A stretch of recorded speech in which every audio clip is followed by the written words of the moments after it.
आत्मीय भाइयों और बहनों प्रणाम। पुस्तक जन्म शताब्दी पुस्तक माला 43 प्रवचन श्री राम शर्मा आचार्य पढ़कर सुनाते हैं। भावना की प्रबल शक्ति। सुनते हैं। गायत्री मंत्र हमारे साथ साथ।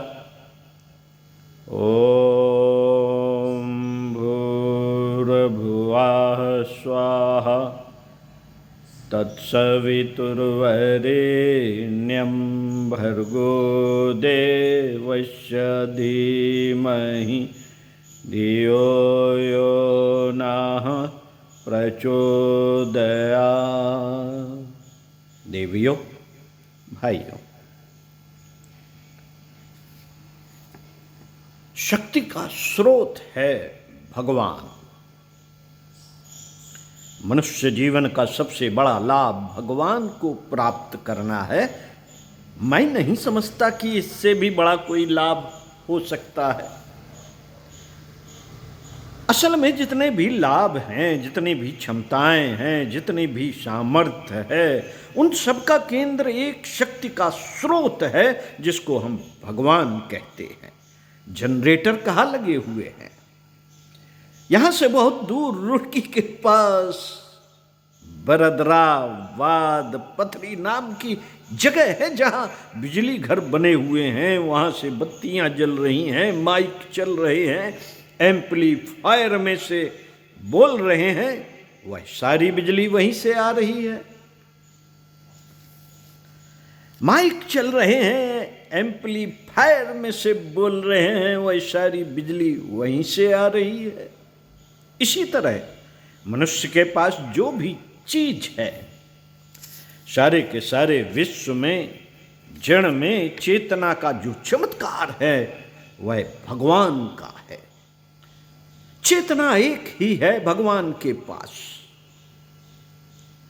चेतना एक ही है भगवान के पास। उसके अंश जितने भी हमारे पास आ जाते हैं, उसके हिसाब से हम मजबूत, ताकतवर, संपत्तिवान और ज्योतिर्वान बन जाते हैं।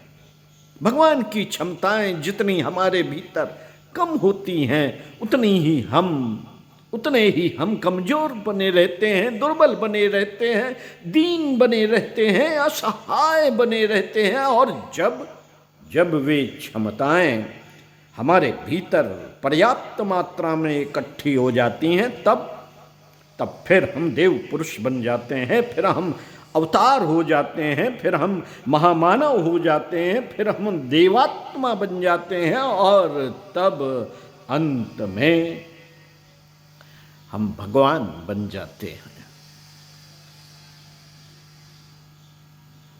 कब बन जाते हैं?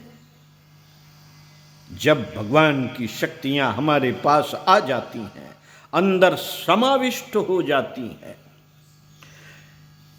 साथियों, इसके लिए सामर्थ्य की कीमत पर संपदा मिलती है।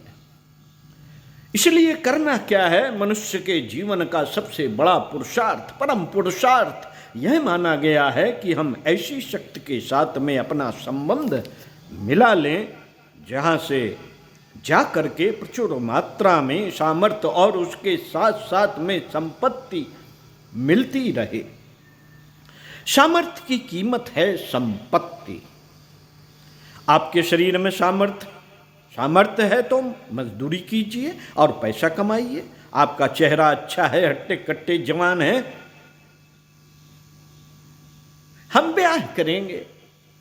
अच्छा साहब, आप ब्याह कर लीजिए, कोई हर्ज नहीं। परंतु यदि आपकी सामर्थ्य चली जाए, बुढ़ापे में सब बाल झड़ जाएं और तब कहें कि हमारा ब्याह कर दो साहब, तब लोग कहेंगे कि चल बुढ़े को शर्म भी नहीं आती। अरे साहब, जैसे और आदमी वैसे वे हैं, दोनों ही कमाते हैं।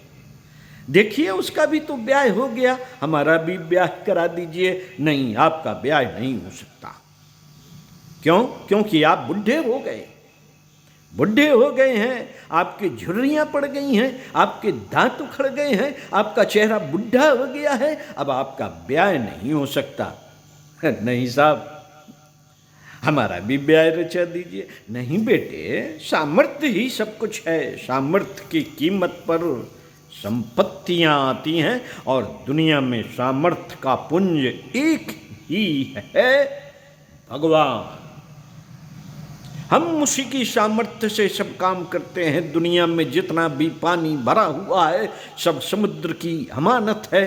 समुद्र में से बादलों में आता है, बादलों में से नदी और तालाब में भर जाता है। सारी की सारी सामर्थ्य भगवान में भरी पड़ी है। भगवान की सामर्थ्यों में से हम जितना अंश अपने भीतर ग्रहण कर लेते हैं उतने ही अंशों में हम सामर्थ्यों के धनी होते हैं और धनी के हिसाब से हमारे पास वह संपत्ति है जिसको आप चाहते हैं। मित्रों, आप क्या चाहते हैं? संपत्ति ही चाहते हैं ना? हाँ, संपत्ति चाहते थे तो आपको यह नहीं मालूम कि संपत्ति किसे दी जाती है? आप मिठाई खरीदना चाहते हैं ना, तो आप मिठाई किससे खरीदेंगे? नोट लाइए, कॉइन लाइए, कॉइन पैसे को क्या करेंगे? हम तो ऐसे ही खरीदेंगे। नहीं बेटे, पहले रुपए लेकर आओ तब चीज मिलेगी। सामर्थ्य की कीमत पर संपत्ति खरीदी जा सकती है, वस्तुएं खरीदी जा सकती हैं। सामर्थ्य है तो वस्तुएं आपकी अपनी हो जाती हैं। सामर्थ्य कहाँ रहती है? बेटे, कहीं नहीं रहती। दुनिया में वह एक ही जगह रहती है और कहीं सामर्थ्य नहीं है। उस सामर्थ्य को प्राप्त करने के लिए क्या करना पड़ेगा, कैसे करना पड़ेगा? इसी विधि का नाम अध्यात्म है। साथियों, अध्यात्म की शुरुआत यहां से होती है। अध्यात्म को हम दो हिस्सों में बांट सकते हैं। बच्चों को अध्यात्म हम बताते हैं, वह दो चीजों से हम पढ़ाते हैं। एक का नाम है पूजा, एक का नाम है जप। चलिए, इसी संदर्भ में आपको बताएंगे। अगले वीडियो में लाइट चली गई। ओम